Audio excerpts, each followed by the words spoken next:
This beautiful early 2-litre 911 on the first 6-cylinder cars. Really quite delightful. And we sort of follow the 911 family first, don't we? Through from the purest lines and then through the more aggressive. Indeed. And these cars are from the Porsche Museum. So there you've got a very rare road-going 959. You do not see many of those. No, absolutely not. And it's great that the manufacturers are coming here. You know, Porsche are celebrating a massive milestone birthday, but the manufacturers have supported Festival of Speed for the last 25 years and continue to do so. And it's really become a must-do event for these guys. You know, it's a museum car, but they're all kept in perfect running condition. And the guys in the museum, the guys that work on Porsche Heritage, Mercedes Heritage, Audi Heritage, all of those guys are dyed-in-the-wool motorsport fans, motoring fans, and they utterly get it. Towards the end of the line, you've got the right up-to-date Carreras, the Carrera GTs. Probably actually more likely to see a Carrera GT these days than a 959 road car. Yes. Built in very limited numbers. And then you go to the 356. You've got, in a big hurry, going up the hill, Christian Geisdorfer, who made his name, of course, as a co-driver for Volta Roll. You've also got Massimo Tosti with the 356A Coupe. And this, the first ever Porsche production chassis. This is certified as Porsche 356001. So the first production car ever made by the company that continues to set the trend in motor racing and in fast road cars. Completed in March 1948, and that's why we're celebrating 70 years of Porsche this year. And just look at that, immaculate. I know it's come from the Porsche Museum. I know it is, therefore, a car that has been well maintained. But even so, that, given its age, happy birthday, Porsche. Well, even the fact that it somehow has survived the last 70 years has been saved, you know, because early production cars, nowadays, manufacturers are likely to sort of preserve number one off the line just because they're aware of their history. In those days, it was sell and get the money back in as quickly as possible. Yeah, it's true. And this car, with its 4-cylinder Beetle-derived motor producing a whopping 40 brake horsepower, the first ever Porsche. How things have changed, even when you get to this, to the later 365As, then certainly the capacity had increased, but the power and handling has definitely increased. And this car, an ex-Jim Clark car, he only sold it when he moved to Team Lotus. Colin Chapman wasn't wildly keen on his drivers driving other manufacturers' products that they were racing against. As indeed manufacturers are not pleased to this day. This is Tom Peed. His son Ed, a very rapid one-make racer a few years ago, but Tom Peed at the wheel of this 356. Behind it you've got early 911s, but this is a car, again, you can see where the 911 came from, can't you? Oh, no question at all. It's just that the 911's a little lower, a little... you know, more up to date perhaps in terms of aero styling. And that car, ex-Jim Clark, was rescued from a scrapyard. You know, here at the Festival of Speed, you find it hard to believe that anything with any kind of history ended up in a scrapyard. But once it was just a worn-out old car. Rory Henderson, regular historic GT racer, is at the wheel of the 356B Carrera Abarth GTL. By this stage, Porsche was so focused on trying to build a Grand Prix car that they needed a bit of help with a GT car, so Abarth came into the mix. Franco Scaglione designed this car. It won its class at Le Mans in 1960. Now here is the Porsche 911, a 2-litre flat-six car from 1965, driven by the owner James Turner, built for the new Pater Auto Pre-66 2-litre Porsche Championship, and up to date with the Paul Smith Artist Stripe livery. Brumos colours on this car. Now, who's driving this today? 95. It is Bafal Ahmed Talabani in this car from 1973. It's been raced and rallied, and this very much a race car now with 280 brake horsepower out of its engine. Well, Brumos, one of the stalwarts of Porsche racing in America from the 70s onwards. Joe Twyman at the wheel of this 911 Carrera RSR. And this car, known as R6, won the Targa Florio, the Sicilian road race, back in 1973, and Porsche regard it as one of their most important 911s of all time. And then you have this Hurley Haywood driven RSR, the car owned by Philip Basil, but It's got Hurley Haywood, another great Porsche name from America. Le Mans winner too, Martin. And of course, so long associated as well with Brumos Porsche. Indeed, yes, Peter know, Craig's team. The two here together. Then behind him, you've got Andrew Smith and another Le Mans winner, Gijs van Lennep, with 537, another of the 911 Carrera RSR turbos. But Hurley Haywood making his way towards the end of the run. He was a regular with Peter Gregg, the late Peter Gregg, in Porsches in America. And the 935 here we're looking at, it's a car that we are told is going to be driven by Gijs van Lennep. This is the Moby Dick Porsche. John Fitzpatrick has been on driving duties for much of the weekend. Gijs van Lennep, Le Mans winner for Porsche as well in the 917s. And this, of course, was a Kramer-derived car, Moby Dick, because of its whale-like tapering off towards the tail and the big fin, or wing as it is. I'm not sure that is Gijs van Lennep. May not be, but he's certainly on our entry list. And now we get to the rally version of the race version of the Porsche 959. We've got race and rally versions here. This is the 961. So this is actually a Group B car. Group B didn't just apply to rallying. It was a sort of homologation set of regulations. And this, wearing its Rothmans livery, raced, cars like this raced at Le Mans in period. Although the four-wheel drive, it didn't tend to be quite wet enough when they went to Le Mans for that really to be a bonus. Indeed, and of course the car was burnt out, wasn't it? I think it was Kees van Nierop that was at the wheel when it went off at Indianapolis and burnt out. This is the old Ralph Kallener's ADAC GT Masters car, and the Porsche 911 GT1 Evo here, Porsche dealer and great racing driver in Porsche terms, Mark Sumpter. This is a car from 1997 from the FIA GT Championship, and it had better aerodynamics. This car, the same twin-turbo engine as the 96 car, but it was far quicker. And then we get to the 956 and 962 era. Yeah, this 962, one of the 956 rather, one of the very last built. It was sold to the Trust team in Japan, who were inveterate Porsche racers in the Group C era in their familiar livery. But the car never actually raced until there was historic Group C racing. It tested in Japan, but it was never raced. They used their older 956 chassis and then went straight through into a 962. So it's only actually become a racing car as such in the historic era. Now, Martini liveries on Porsches just looks right, doesn't it? Whether it's on 911 shapes or the 917. This is the 911 RSR, numbered as 558, and heading up the hill. This comes from our Porsche Le Mans Legends entry list, with a huge rear wing sticking way out behind the car. And way down at the bottom, you can actually hear the turbos spooling up. They are so vast, the twin turbos on this RSR. Just an absolute beast of a machine, and with 70s turbo technology and very little in the way of electronic control of the fueling and so on, it was all or nothing. Talking about all or nothing, 1,100 horsepower in the Porsche 917-30. This is the very final Can-Am derivation of the 917, and a supremely powerful and comfortable, well, not comfortable, but easy car to bring the performance out of, and it dominated the last years of Can-Am. Back to this year's Le Mans and our GTE Pro Class winner, a car that led almost every lap, it seems, certainly led a vast percentage of the race in the hands of former outright Le Mans winner Nick Tandy, who won in their LMP1 cars. This car was driven yesterday by Kevin Estre, one of the drivers who raced it to victory just a month ago. It might still be Kevin Estre driving it, because when I saw Nick Tandy yesterday, he said he was off home last night. Okay. He had other plans, so I think that is going to be Kevin behind the wheel of it. Now we have Derek Bell driving a 962, we understand.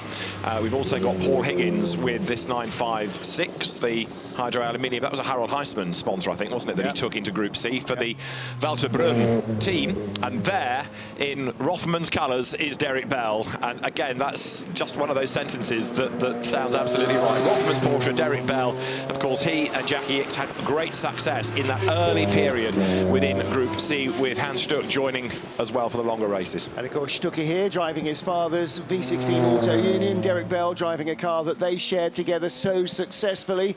Long tail version with the low rear wing, so that's very much a Le Mans spec on the car at the moment. The sprint version would have had higher end plates.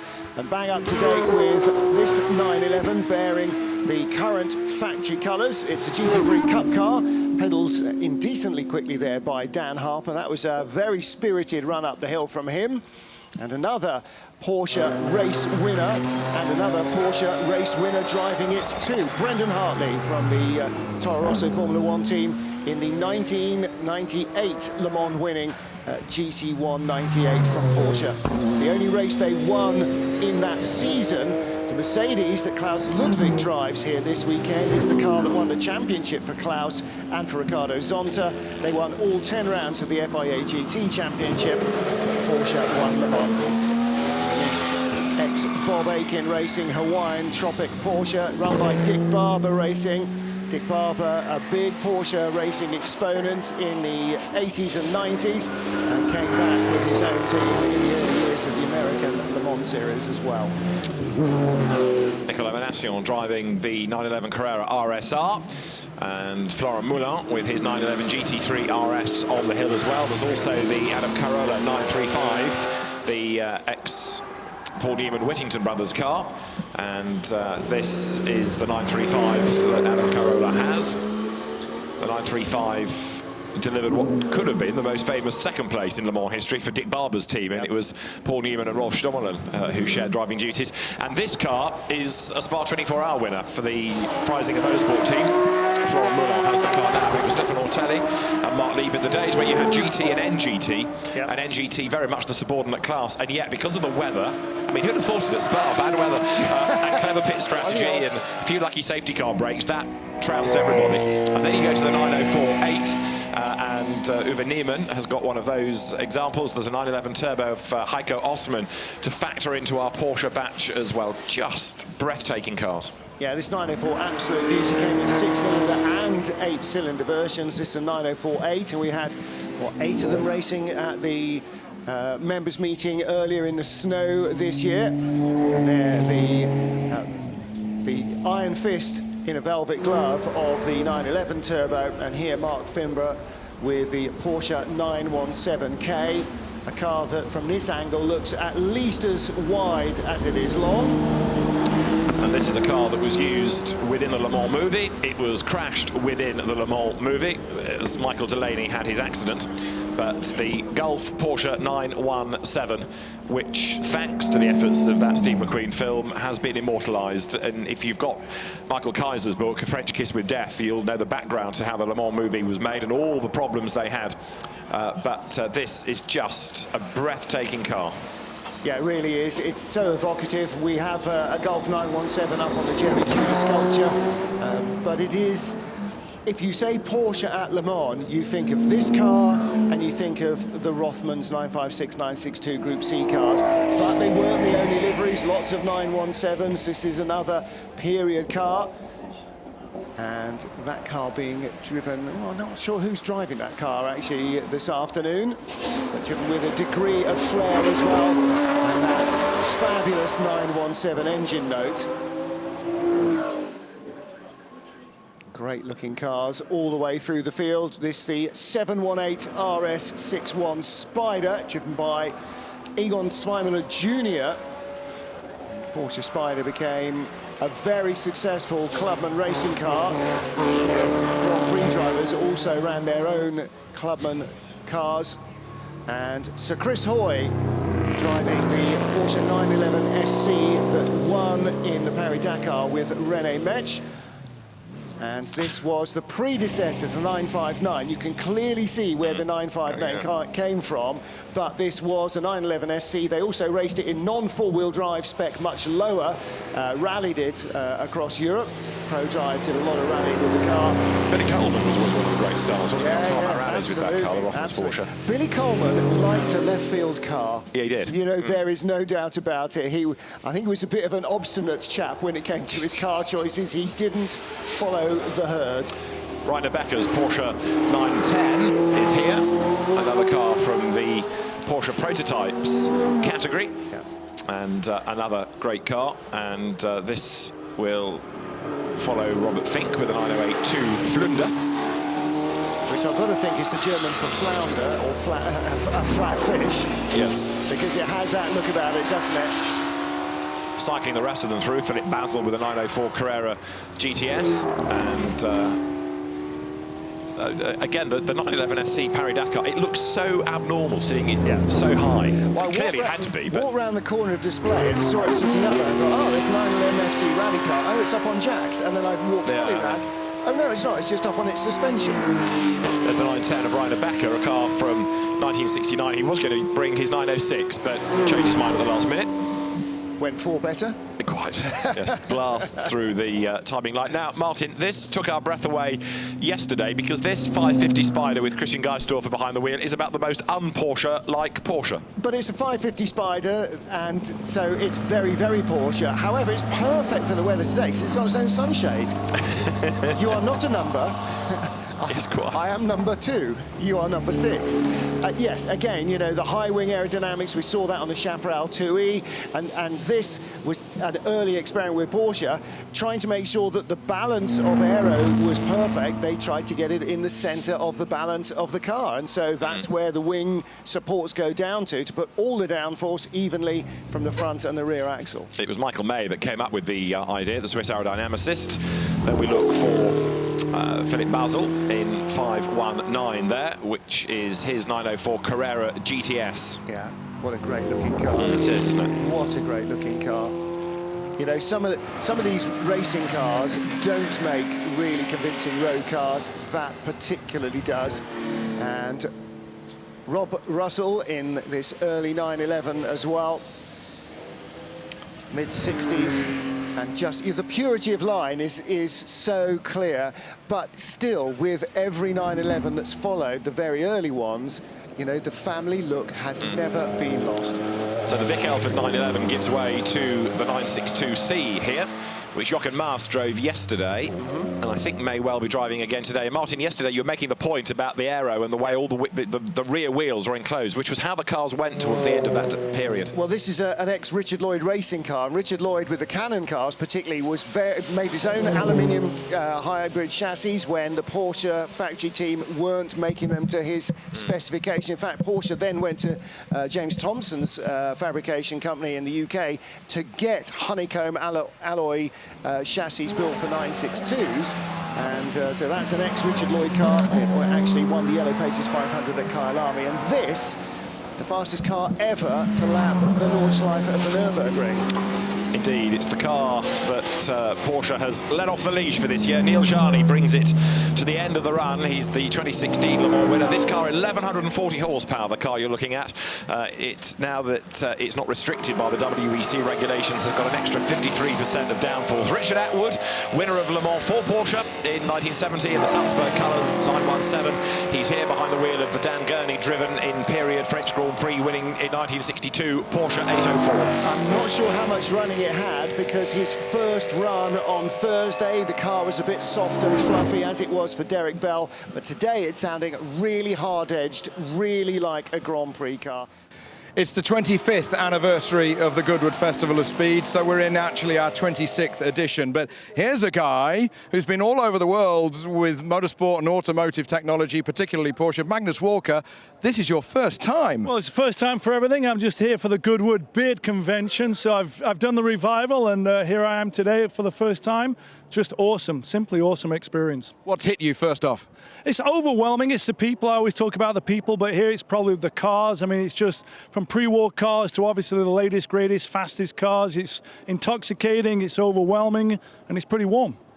You're obviously linked with Porsche, with what you've done the world over. What's struck you with what Porsche have got on offer here in their 70th anniversary? I'm super excited because I have this little band that says driver, and I'm about to drive up the hill for the first time in about 5 minutes in a Carrera GT. So for me, that's going to be the highlight of the day so far, and that's probably going to be a pretty hard thing to top. But when it comes to Porsche, it's obviously the 70th anniversary and just a whole lot of cool stuff. I'm digging the new Speedster and just happy to be here with Porsche. What strikes you from the racing side of Porsche's history? What have you seen that jumps out? Well, you know, the 917 is an awesome car. I'm a big fan of everything from the late 60s to the early 70s. So 64 911, the 917, and then probably one of my faves, the 73 RSR. The Brumos car is one of my personal faves. So also the 935. I'm super excited to see that. The Coca-Cola car looks awesome. So there's just so many cool cars, as you can see, rolling in. The 73 RS over there, it's just an intoxicating environment. So I'm all about Porsche and the drive, so I'm looking forward to running up the hill. What projects have you got cooking at the moment? I'm always working on something. Right now I'm chasing a 968. For me, when it comes to Porsche and collecting, my goal is one of everything Porsche's ever made in a sports car. So front engine, mid-engine, rear engine, both air and water cooled. So I'm a goal-oriented collector, and that's what I'm chasing right now, a 968 Club Sport. And isn't that the Carrera GT that you're going to be driving up the hill in a few moments' time? Correct. That is the Carrera GT I'll be stepping into very, very soon. So I better get over there. You better get over there. Magnus Walker, pleasure to see you here. Thank you so very much. You enjoy that car and that V10, because that's going to be quite something. And in Porsche's 70th anniversary, where to look? Here in the front of the house, there's a Porsche 959 over there. There's one of the early Rally Raid Dakar cars that you can see coming past us here, one of the Jackie X cars going through there. There's a 904 just coming through to my left-hand side, and it's all underneath this fabulous Jerry Judah sculpture that we've got here. Where to look? That is the big answer.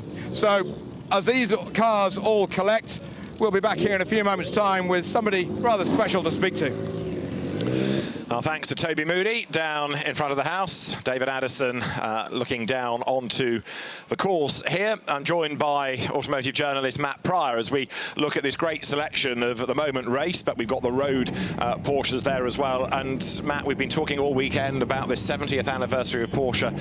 It's a brand that everybody knows, and yet it's never got tired. It's never rested on its laurels, it seems. Porsche is always looking for something new, whether it's in technology or design or a new market, because you've got sports cars, supercars, and SUVs. Yeah, absolutely. And it's only when you get them all together like this you realise how much integrity that's really had over the years, isn't it? I'm not sure there's any sports car manufacturer that has such an integrity through racing, through the road cars it makes. I mean, they really are doing spectacular stuff. And as you say, we've got new cars here, SUVs here, the 911 Speedster concept car is here. It just, the rate of change within Porsche and its model lineup is just relentless. And it is SUVs, which it makes more of than anything else at the moment, that allows it to be such a spectacular company today.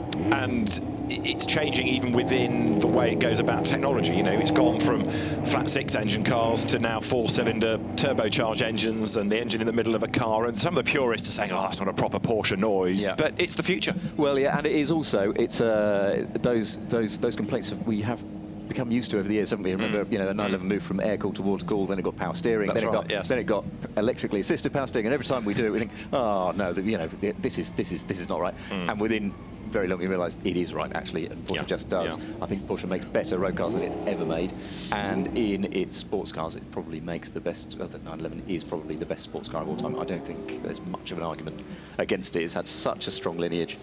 It is now, if you were to design a sports car from scratch today, I'm not sure that's necessarily where you would put the internally combustion engine in it, but there is no better sports car. It does give brilliant packaging advantages, that it allows a roomy interior, it allows a very small frontal area. The 911 is a very narrow car, which, as road cars go, is a much underrated aspect of their handling. I think is the narrowness of a 911. Visibility is great. It just works. It is the best sports car. Yeah. It is the best sports car in the world. And so much of what you have on the road, of course, owes much to racing. And Porsche, whether it's been in sports prototypes or in GT car racing, has always been successful. It sort of dipped in and out a bit. Some years it concentrates on its one-make championships, then on GT, then on prototypes, and then back again. And indeed, it never completely ignores a market for long, does it? It looks like it gives a bit of love all round, yes, and then, exactly. then shuffles around nicely. And also, consistently, they sell more racing cars than anybody else in the form of GT 911s. Well, we'll talk more about Porsche in a few minutes' time. Lots of people, tongues hanging out, all drooling over Porsches, and amongst them is Sean Welby. Well, I tell you what, the atmosphere down here is loud, but very amazing. Someone's just suddenly put the speakers on. But these chaps here, they've all got front row seats. And Michelle, you must be keen. Pardon? I said you must be keen. Are you into your Porsches?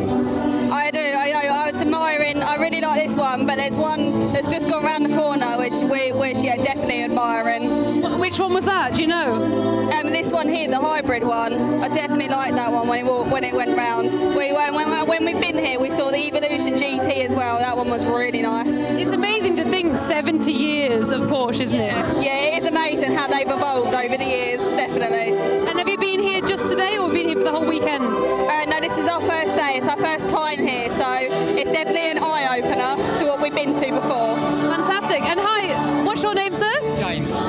Hi, James. What brings you here to Goodwood? The Festival of Speed. It is what it is. Are you a big petrol head yourself? Obviously.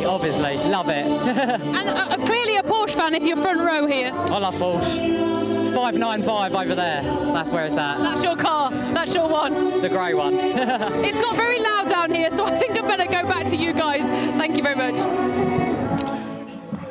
Well done, Sean. Not only interviews, but a musical backdrop as well. Well, we've had the symphonic sounds of racing cars, now the fireworks to add to 70 years of Porsche at the Goodwood Festival of Speed. In front of Goodwood House with the Jerry Judah created sculpture with 6 genuine cars. They're not models, they're not recreations. Those are genuine cars suspended on the sculpture. Nobody does it quite like Goodwood. And this year, Goodwood embraces 70 years of Porsche.